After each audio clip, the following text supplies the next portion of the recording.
what we are going to talk about. Last week, Yolanda, I was relaying something to Yolanda that I had seen and heard. I had to admit to her that while she was teaching, I was ascended and not really hearing her.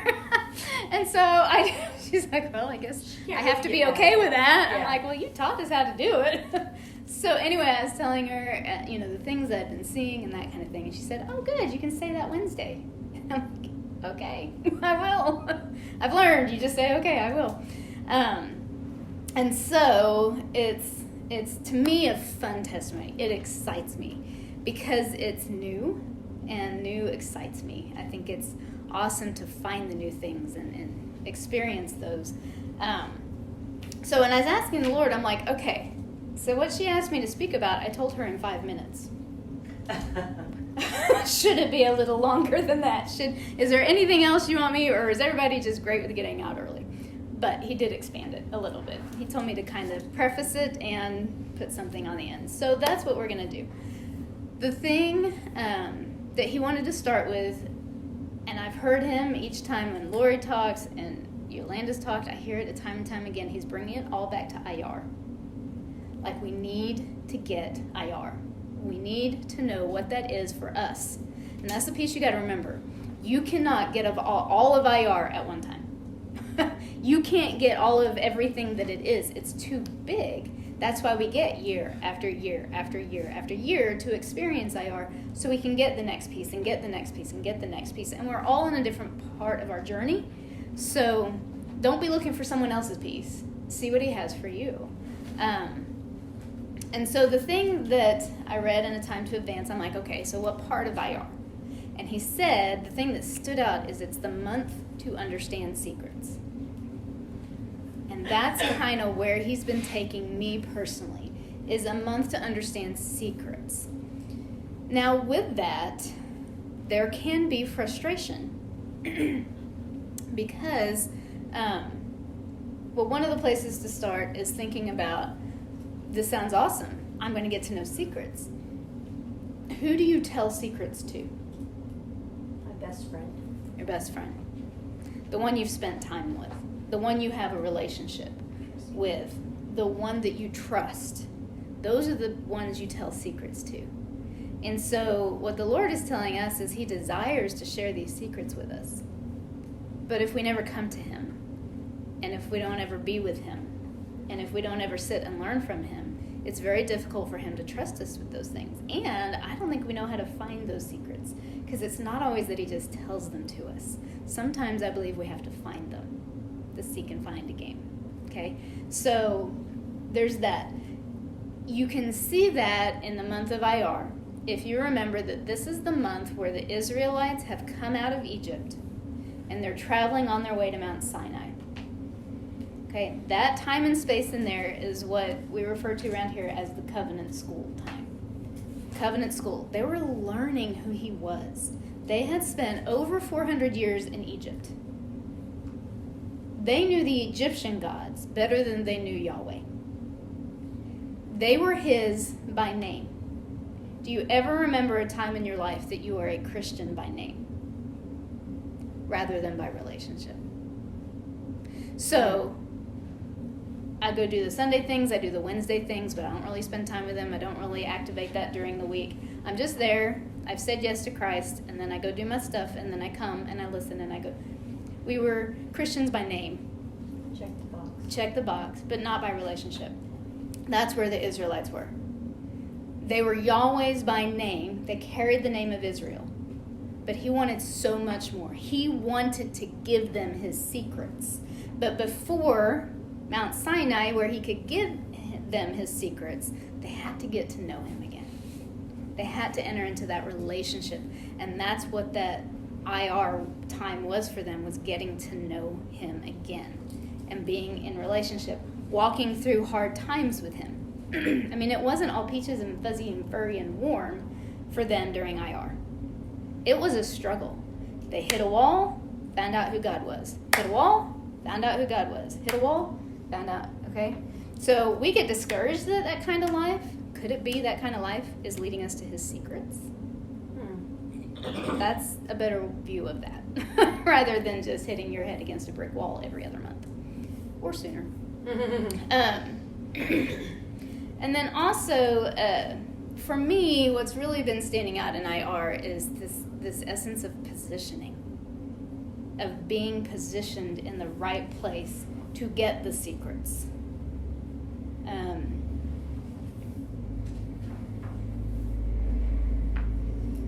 Yeah, I like this. I'm just going to read it because it came out very well. So, when I position myself to hear from God, it's normally on my terms. I don't intend for it to be, but it's normally, tell me about this. Give me this. I need to know strategy for this. It's always something here in my life I'm wanting to know about. IR is about positioning yourself to hear what he has to reveal to you. Not just about the things you need to know and clean up down here, but, the things he wants to impart to us specifically. So, all of that to say, I believe that ties, at least for me, that ties in very well to what Yolanda has been talking about with the ascending. Practicing ascending to the Father. And I think we've all done that in different levels of what we would call success. Okay? Our definition of success and his are very different, by the way. Half the time trying is his definition of success. But anyway, so that's what I was talking to Yolanda about. She was talking about this ascending thing. And my brain starts going well, how is ascending different than spending time with him? You're just telling me to spend time with him. I already spend time with him. My brain just starts going on this thing. And so I asked the Lord, what is the difference? Why do I need to ascend when I know I talk to you and I hear you all the time? And what he showed me is the difference, kind of like what I just alluded to, is when I hear him and I know I hear his voice. I ask him things, he speaks to me, we have conversations, I get revelation and wisdom, but the difference is we do that down here. The difference is I invite him to my home. When you ascend, he takes you to his home. When you ascend, you go to where he is. When you ascend, you listen to what he has to tell you. You know what I'm saying? So it's like him calling you rather than you calling him. Yeah. There's a difference in it. And so it's part of that ascension is a position of heart.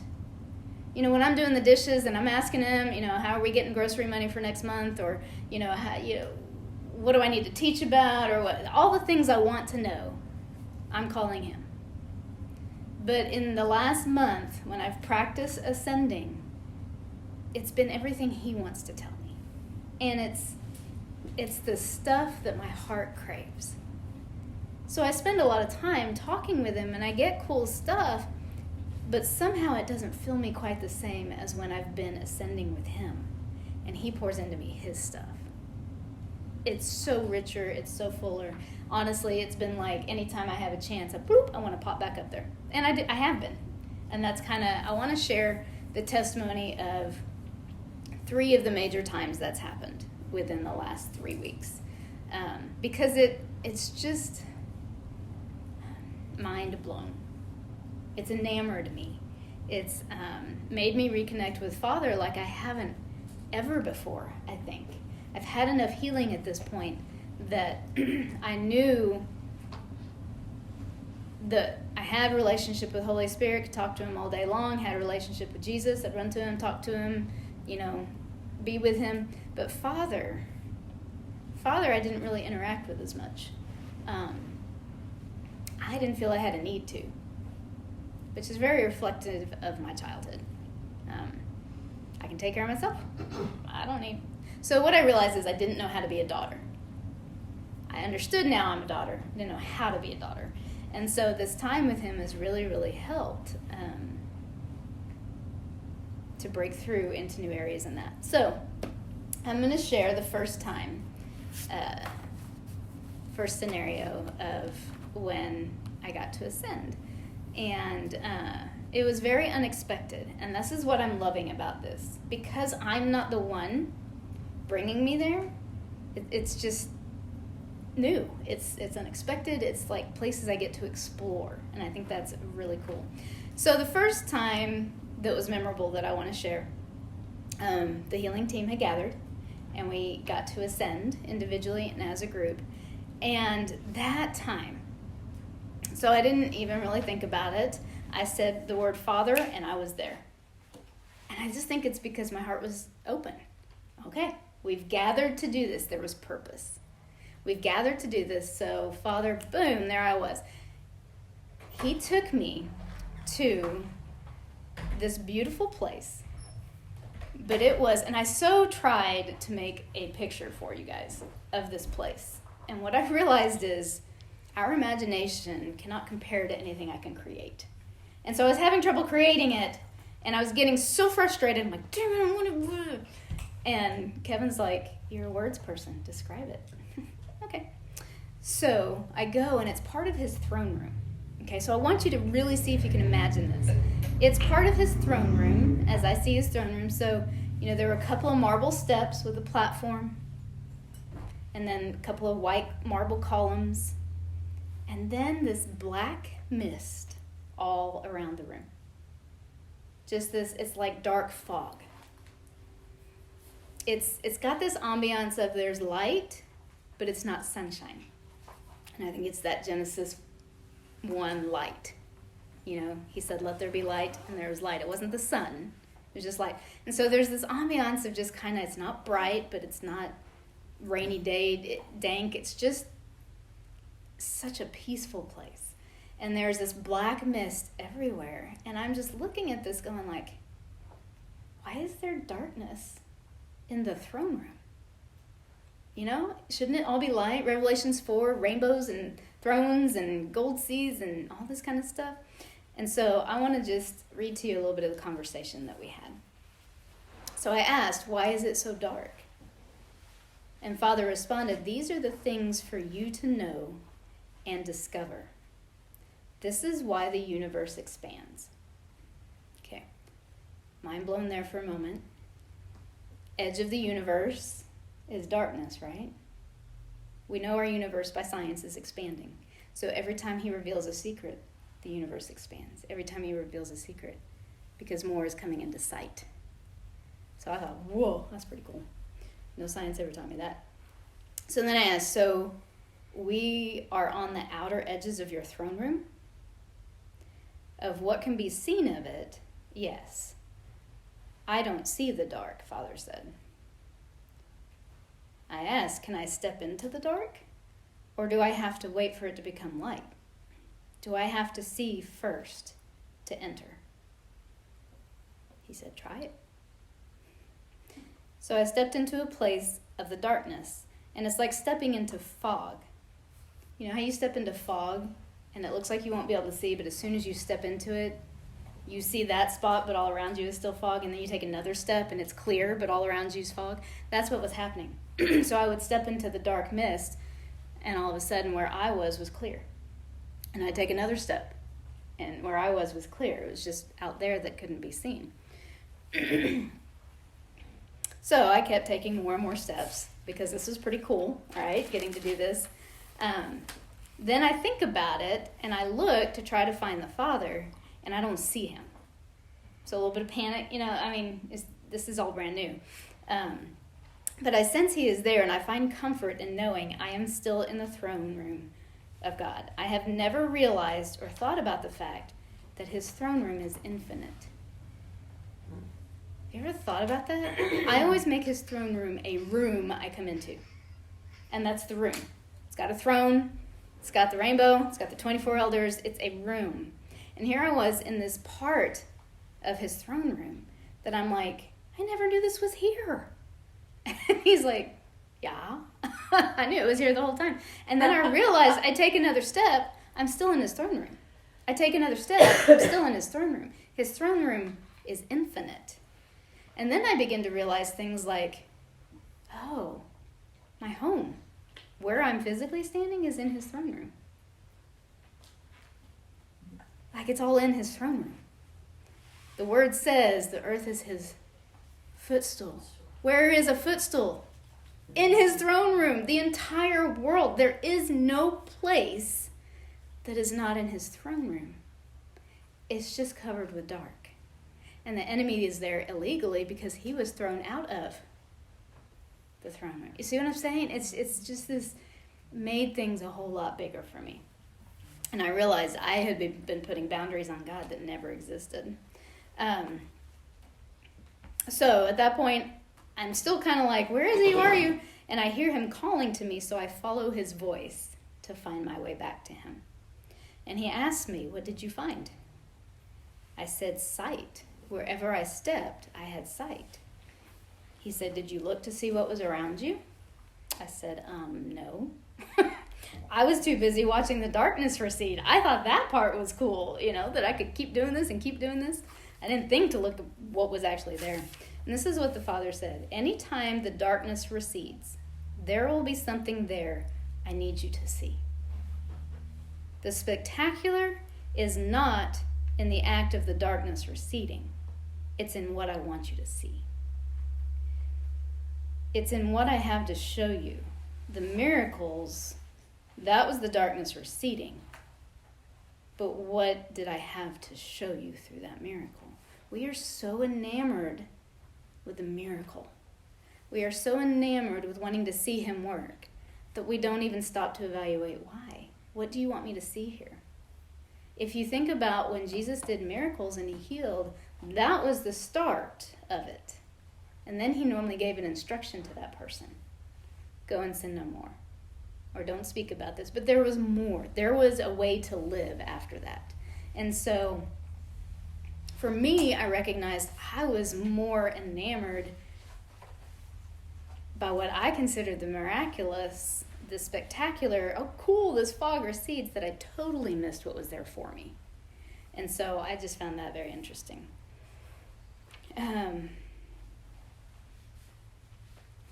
And then he says, I have a whole throne room for you and your generations to explore. And don't forget, you can come back to the light places, the familiar places, to the Revelation 4 part of the throne room. You will need that. But for me, he said, I have designed you to be out here. So in the new spaces, in the spaces that are unknown. That's where he wants me to be. And that is where I kept going back time and time after this, because it was so cool to me. It was so quiet and peaceful. There were not many people at the edges place. In fact, it was just me and Father. In the Revelation 4 place, it's very noisy. Have you read Revelation 4? There's thunder, there's lightning, there's the elders, there's the angels, there's a lot of noise. And for me, I want the quiet places. Now, I need to go back to the sound because he's created me for sound. But have you ever noticed that silence is a sound? Mm-hmm. Silence is very full. It's a large sound. And so, anyway, that was my first trip, my first ascension to where he wanted to take me. And so I spent the next week or two just kind of popping back up there every now and then. I'm like, I need an escape. Can I come to you? Can I come to your house, God? Because mine's getting a little crazy. And so I would just sit there. And there are things that I didn't share, but there were things there that he still hasn't answered what they are or why they are like they are. And that's something we'll come back to, but that's those secrets. He doesn't give them all to us at once, so I think we would explode, right? I mean, it would just be too much. And so it's fun. That's that hide and seek, to be able to keep going back and keep going back and keep going back. And now I know there's a resting place there for me, a quiet place where I can just sit on that step and just look into that mist and just be and just wonder. And just so it's a beautiful place for me. What I'm going to tell you is you have a beautiful place. You have a beautiful place that fits you. Like being there all by yourself in a quiet, kind of almost dark place might not be your idea of awesome, okay? But it's infinite. His throne room is infinite, which means you have a place. You have a place there, and he wants to bring you to it. The second time, I think it's in this book. Second time was back to that place. Like I said, I kind of popped in many times, but sometimes I was able just to enter deeper, and listen to him a little more. Like the times I chose to pop in, it was still once again me going there to, get what I needed and kind of things. It wasn't him pulling me there and showing me. The second time was while Yolanda was teaching. She actually said something, and I don't remember what it was, but she said something, and I heard it, and boom, I was there. I couldn't help but be there. That's that positioning. Positioning your heart to go anytime. When he calls, go. Okay. So the second time I went, same scene, and he tells me what the mist is.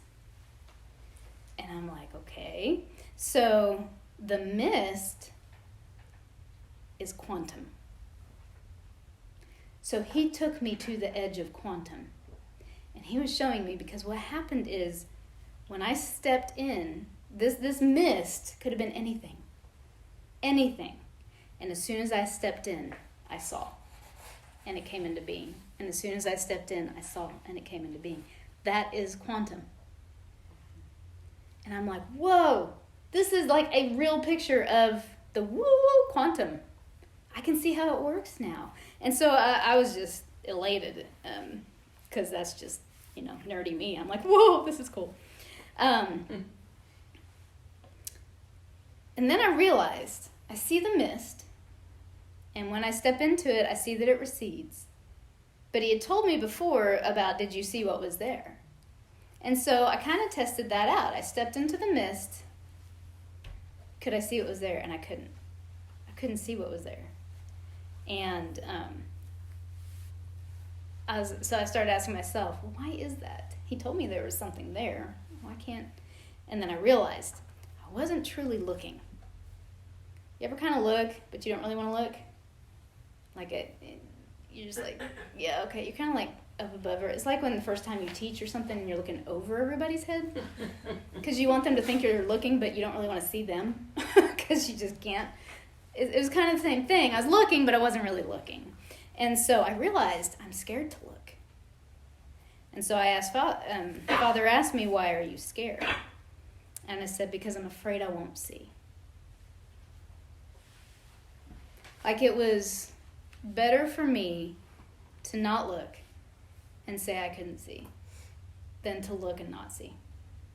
It's almost like that would break my heart. And so I was scared. And he said, he's so beautiful, you can't help but see. And so what he was basically saying is, I've designed you to see. I've made it for you to see. If you just look, you will see. And I realized that was quantum again. When you observe it, it will become. But you've got to trust that he's made you to see. Not that you can see. That's not the issue even at hand. It's not whether you can see. It's the fact that you're designed to see. So the minute he said that, I began to see. Like, I didn't make myself look. I just began to see. It's like he just opened that truth. You do see. You're designed to see. And I started seeing green money, so like natural green money, rubies, and gold. Those were the first things. So I stepped into the mist. And I saw green money and rubies and gold. Now the Lord and I have been working on wealth and understanding kingdom wealth, understanding all of that. During this time, he's told me to seek out wealth.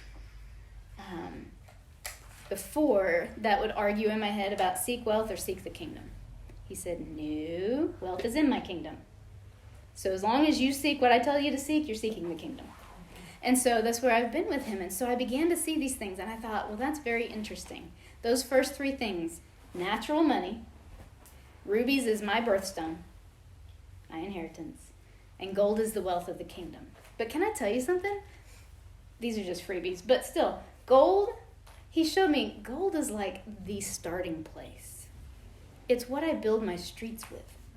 It's equivalent to cement for you. I mean, gold is like, here, when your grandma would give you a quarter to put in the plate, that's kind of what gold is for him.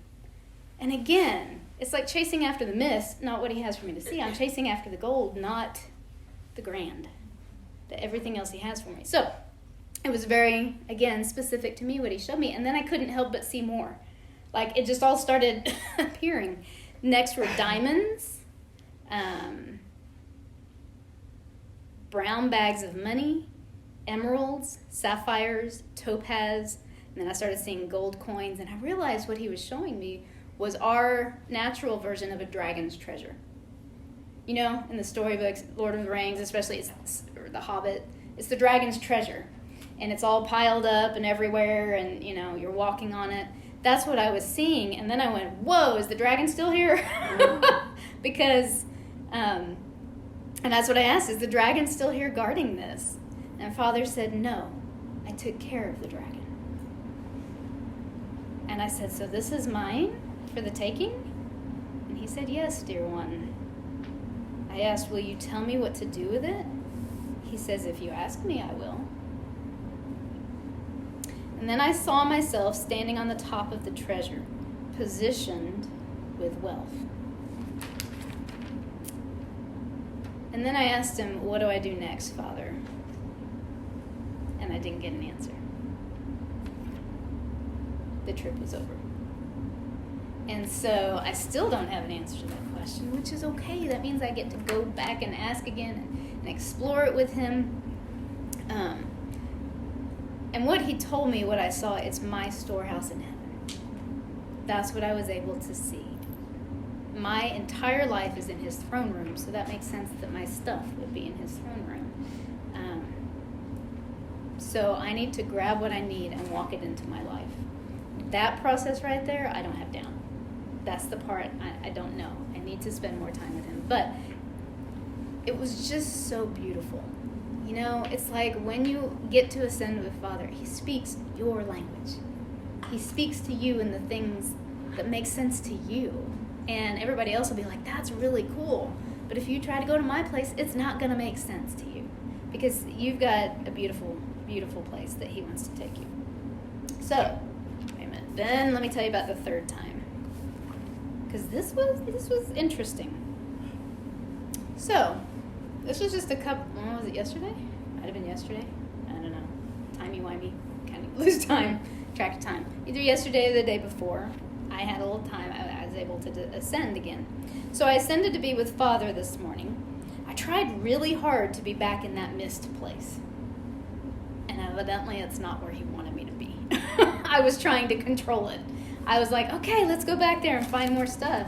But I ended up, when I finally released that, I was like, okay, I'll just go wherever you want me to go. I ended up in a forest, which is interesting to me because anybody who knows me, the outside and me, I love it through windows. Mm-hmm. It's so beautiful to be out in it and hiking it and camping in it, and it's not my high point. I always wanted to be the rough, rugged type, and now I realize I'm like the spa pamper me type. My idea of camping is a 5-star hotel. Okay? There you go. So anyway, I was like, well, this is interesting, but at the same time, this forest had that same ambiance of light, but not sunshine light. And you know how the light kind of filters through trees? And so that's where this forest was. So it was silent again. It was that silence. There were no birds, there were no crickets, just this beautiful light coming through. And so it enamored me again. You know, why am I here? Why are you showing me this? There was light in the room, but the sky was dark with stars. Okay, that's a beautiful thing of mine too. I love the stars, love space, always have. I'm still not sure why I was there, but I was walking through the trees and could feel the peace. It was difficult to find Father. He was still talking with me and answering some questions, but his presence didn't feel as with me as when we were in the mist room. So when I was in the mist room, there was a guy there with me that I was talking with and conversing with. This time in the forest, it's almost like if I had let myself, I could have felt alone. Because there wasn't a man there. There wasn't a guy there. So it almost felt like Father wasn't there. And yet, and I still can't explain it, but it was almost like the essence of Father was everywhere with me. But his presence is when we were in the mist room. He was there, but not at a one position, like in the form of a man. Then I saw all of the forest. Okay. begin to go into a single seed. So I'll try to explain this. This is one I still don't have all revelation on, except when I started to do the last piece of this for you guys this morning. I'm like, oh, I think I know what it is. So this forest that I'm in, all of a sudden, it's like I see it in a wedge, and it's all being squeezed down into this one little place, a seed. So all of the forest is being packed down into a seed that he then gives to me. And I'm like, what do I do? What is this? What do I, I was amazed that the entire forest was being pulled into a seed. Father told me it was the sound from that place in the seed, and he gave it to me. So I am designed with sound. I'm a sound person. I'm a frequency person. And that beautiful everything, every sound, every frequency of that forest was put into this little seed and given to me. And now I still don't know what to do with that. So that's one of those things, you don't have to know everything. You know that? Where we get something and we're like, okay, so now tell me what to do with this. Where do I go with this? Where do I plant it? What do I do with it? What's it going to grow? Should I pick it when it grows? Should I let it grow? Should I do another one? Should I plant a forest? Because it came from a forest. You know what we do? I mean, we're like, what do I do with this, Lord? And he's just like, just hold on to it. And sometimes that's all we have. If he doesn't tell us what to do with it, don't do anything with it. Just let it be, because he will tell you. So I now have this seed of the sound and frequency of the forest. And I'm just going to wait and listen. I'm just going to have my ears open, because at some point he's going to say, do this with that seed. And I'm going to go and do it, And so it's almost the beauty. There's almost a beauty to the fact that we don't have a scheduled 20 next steps to do. Because that means it gets to linger with us. You think about all of the things that Mary got from those angels. And what did she do when the shepherds came and they gave the gifts and they said what they said? She treasured it in her heart. Do you think all of that made sense to her? Absolutely not. Absolutely not.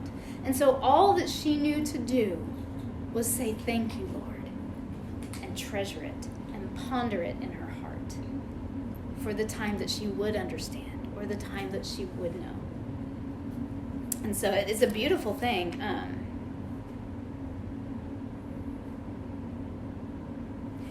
So I said, Father, what do I do with this seed?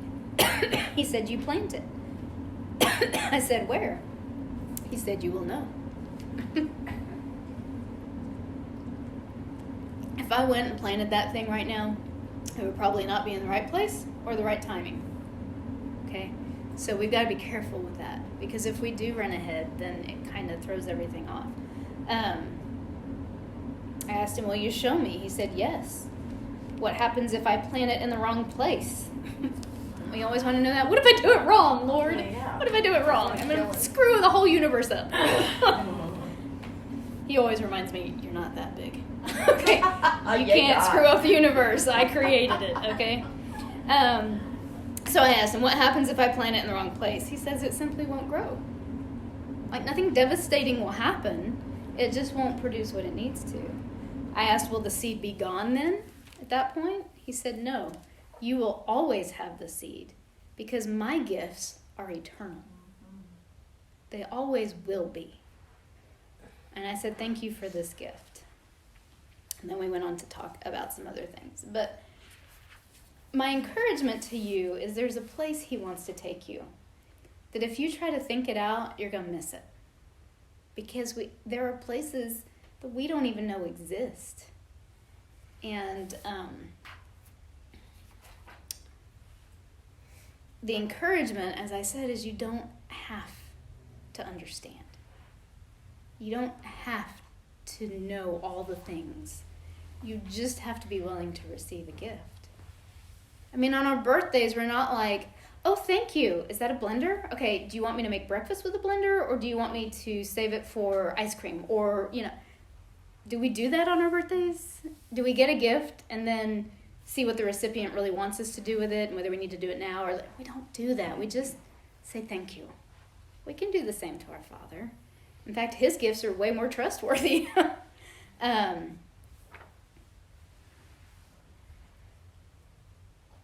Just a couple of fun facts.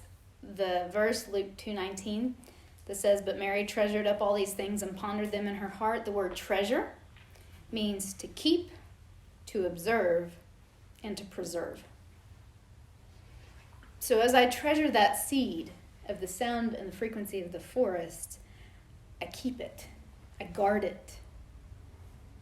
I watch it. I observe it, because what if it just starts growing without being planted? I mean, what if something happens? I observe it. I watch. I have eyes to see, is how the word puts it. And then to preserve it, to sustain it, to preserve it. If that's a seed given to me to pass on to the next generation, and it's not even mine to have, then I need to preserve it, keep it healthy, keep it safe. And so I thought that was cool. The word to ponder means to actively construct and consider. I didn't realize that. It's active. We think Mary just sat there and did nothing. Do you think she replayed some of those things over and over in her head? You know she did. You know she did. And especially when certain things began to happen in Jesus' adult life. You know she replayed all those things to construct an understanding from the Lord, to consider what he might be doing. And that word ponder also means to meet with. So she met with God. She met with the angels. So it's this beautiful, there's a whole lot more than she just kept it and held it. She pondered. She wondered about it. She was curious. She kept checking on it during times. Here's the other one too. I know there's some people who need to hear this. This one he made me capitalize.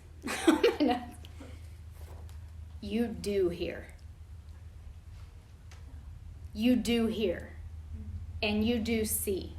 Did you realize that seeing is simply another form of hearing? And vice versa. So those of you seers, you can hear. It's the same thing. Yolanda teaches the light spectrum, right? The light spectrum is all of the waves. Very few of them can be seen. More can be heard. Seeing is the same thing as hearing. And so the word says in John 10:27, "My sheep hear my voice, and I know them, and they follow me." So here's my question to you. Is the word lying? Is the word lying? Or is the word truth? The word is truth. So when it says, "My sheep hear my voice," what does that mean? It means you hear his voice. It doesn't mean you might hear his voice. It doesn't mean, you know what I'm saying? This is a stumbling block for a lot of it.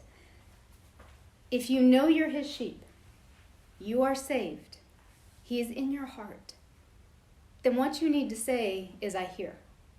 I hear his voice." What do we often say? "I can't hear him. I don't hear him. Everybody else does. I'll depend on them, but I don't hear him. I just don't know how. I'll never hear. Or I'll never see. I just can't see. I just don't see." Okay? That's all false. So what you're declaring over yourself is a word curse. Why don't you hear? Because you've cursed yourself not to hear. Okay?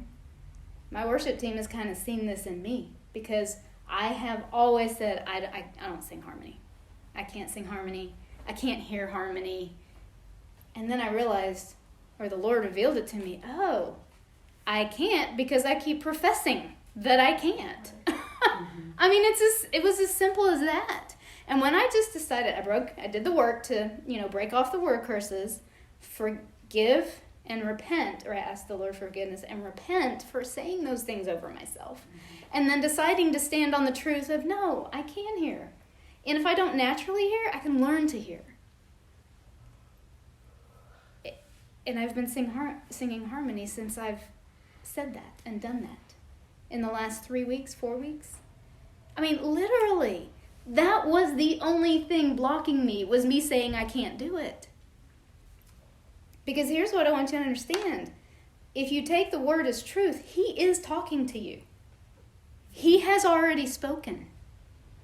The reason we can't hear, or we get ourselves into positions where we can't hear, is because we say we're not hearing.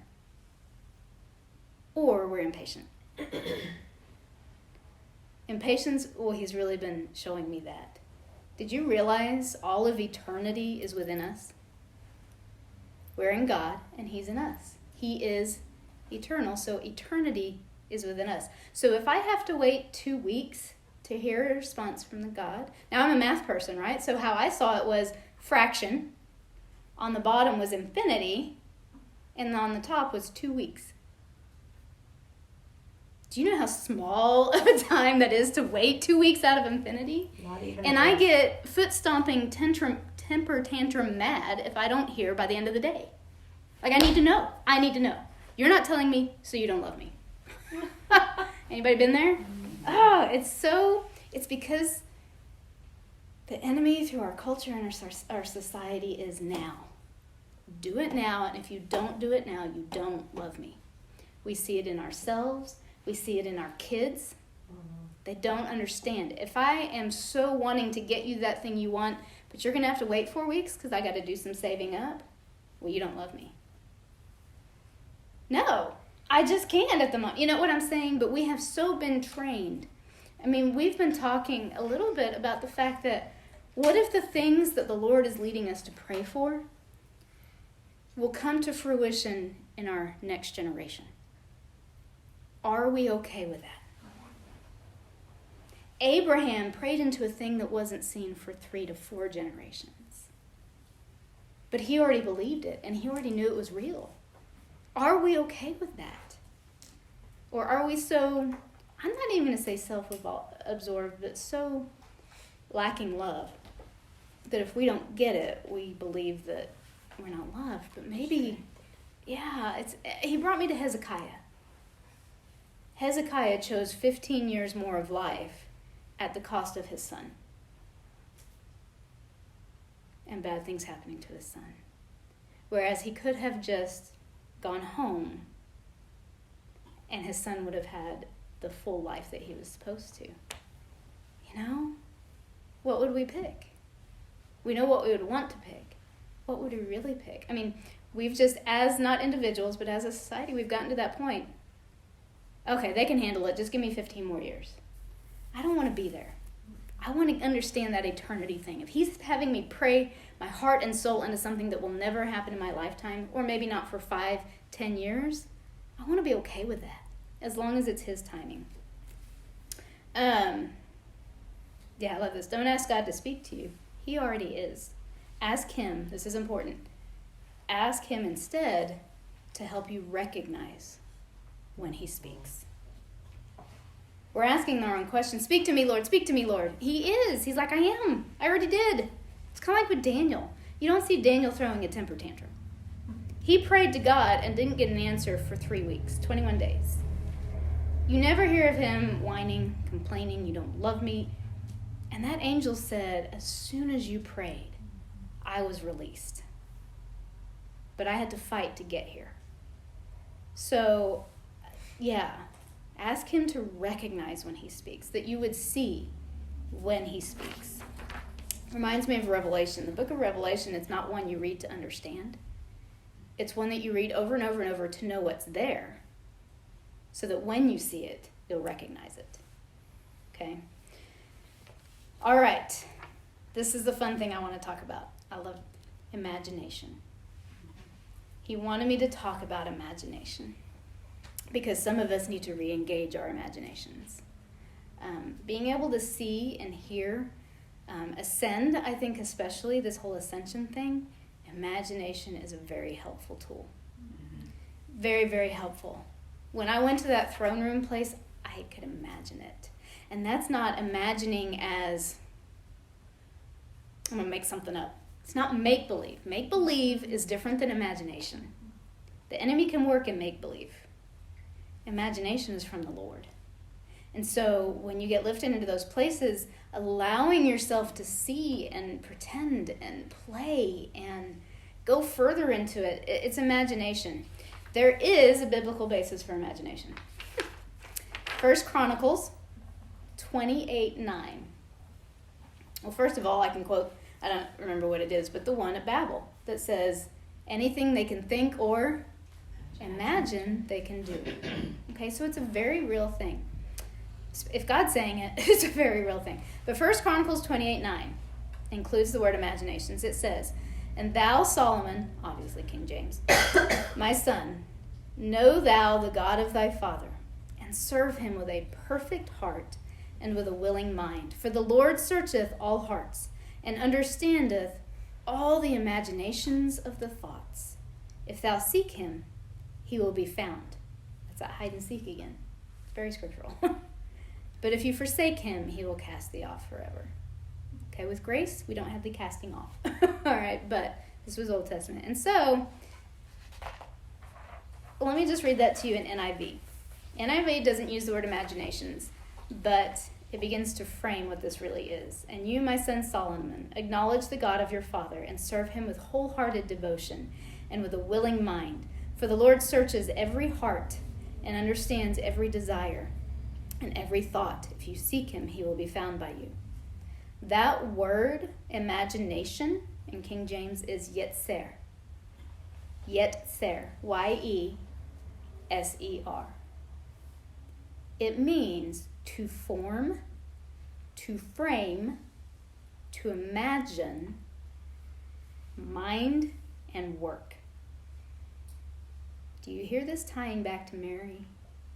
Treasure and ponder, to form a thought about it, to frame what's going on, to imagine what it might be, to use your mind to set things to work. Of what is framed in the mind. That's imagination. What is framed in the mind? Here's just a couple examples, and then I'm going to expand on this a little bit. Isaiah 29:16. I'm not going to read it to you, but this is where a potter was forming pottery. But it's that word yetzer, imagination. What did crafters and creators do before they make something? They can See it finish. see it. That's imagination. They're seeing something that is not yet. That is also faith. Imagination is tied with faith. Habakkuk 2:18. They're forming a graven image. So can the enemy steal imagination? Yes, but he's stolen how many things? Innumerable. Everything he can. Everything he can. So this is what the church as a whole uses to keep people away from imagination, from pretending, because Tower of Babel, it was being used by the enemy. And that's why he had to shut things down. Why God had to shut things down. Psalm 103:14. This psalm is talking about forming a man as made of the dust. This word yatzer actually comes from a root word, yaser. It gets me with Hebrew. It's like just change one vowel and you got a whole new word. Y-A-S-A-R. This is what I thought was cool. It means forming through the squeezing into shape. First place it's found in the Bible, Genesis 2:19. And the Lord God formed man of the dust of the ground. That word formed is the basis of the word imagination. What do you think he was doing when he formed all of creation? He was having joy and imagining it. He was imagining it, squeezing it into shape. Here it is. Imagining it, squeezing it into shape. Here it is. And it manifests. Imagining it, squeezing it into shape. Here it is. And with us, he imagined it and formed it into shape. Breathed into it, and here we are. God used his imagination to form everything that we know and see. And we have that same ability. You see, this is where I think that sound of the forest seed is. It's in this piece for me. I saw it, it got squeezed down into this shape that's a seed, and now it's time to manifest it. when he says when he will. But that's this whole imagination. And so he wants us to imagine. I love he gave me this, from imagination to manifestation. So, if I stick with it, if I stay in relationship with my Father, that storehouse in heaven that I saw gets squeezed into shape and manifested. But there are some things still blocking me, I can tell. Because I can see me holding what I need here. I just don't know how to get it here quite yet. But I will, because he'll show me. This is what I realized today. Why is it so difficult for adults to use their imagination? Because if you go back and you study these verses, especially the Chronicles one, imagination joins together your heart and your mind.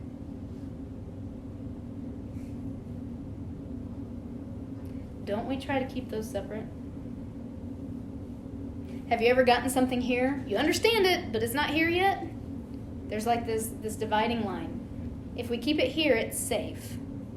If we start going to here, okay, that's a little less safe. Because this is my heart we're talking about. There's two things here. We want to protect our heart. We also don't trust our heart. We don't trust ourselves to imagine the right things. Or maybe I shouldn't be thinking about that. Or maybe that desire is wrong. Okay, so if it is, why don't we just trust our Father for him to tell us? He's not going to whip us with a belt, right? If we're wrong, he'll just tell us and he'll help us shift to the right thing. You've got to be ready to just go, I want to pretend. I want to imagine. Take me somewhere. Let me practice. We can practice as Christians. That was very much cut off from us in the religious world, because at least I felt in church was like we were taught something and then you were supposed to be able to do it. There wasn't practicing. We were taught something and now you do it. And if you can't do it, just don't. Okay? And let the people who are good at it do it. But there's this whole practicing in between. Practice ascending. Practice pretending. Take scripture. Pretend what it looked like. Take Revelations 4 and start pretending that you see the emerald rainbow around a throne. Start seeing it. You can practice. He wants you to practice. We have to trust ourselves, trust our heart.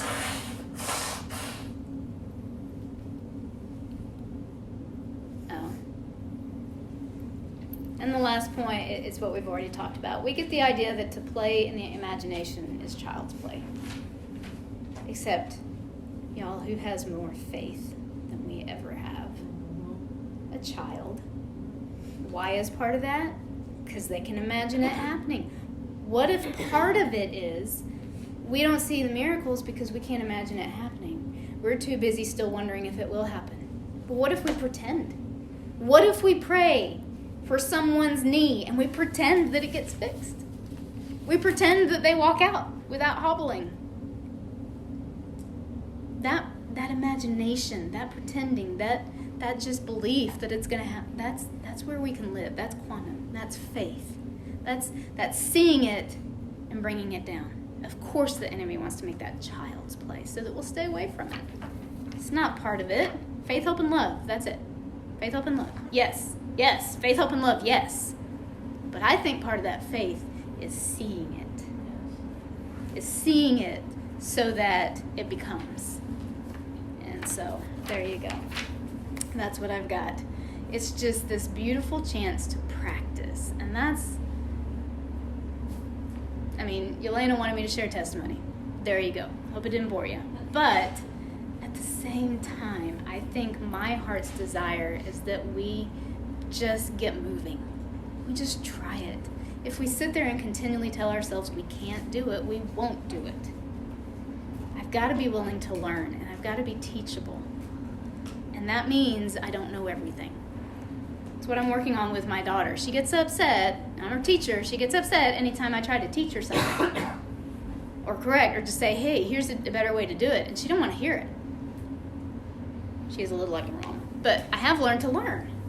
And that is one thing, is when the Lord corrects us or says, hey, it might be better if you do it this way, we don't need to jump to offense. He's telling us because he knows better, and he's trying to help us do it a little better, do it more efficiently, do it, He doesn't hate us. I mean, I think that's what we really think sometimes, like, you don't love me. You told me I did it wrong. Well, you did. Well, but you didn't have to tell me. Right? I mean, you could have just let me live in a happy fantasy. But he tells us because he loves us, and he tells us because we know we can do it. He knows we can do it better. So, there you go.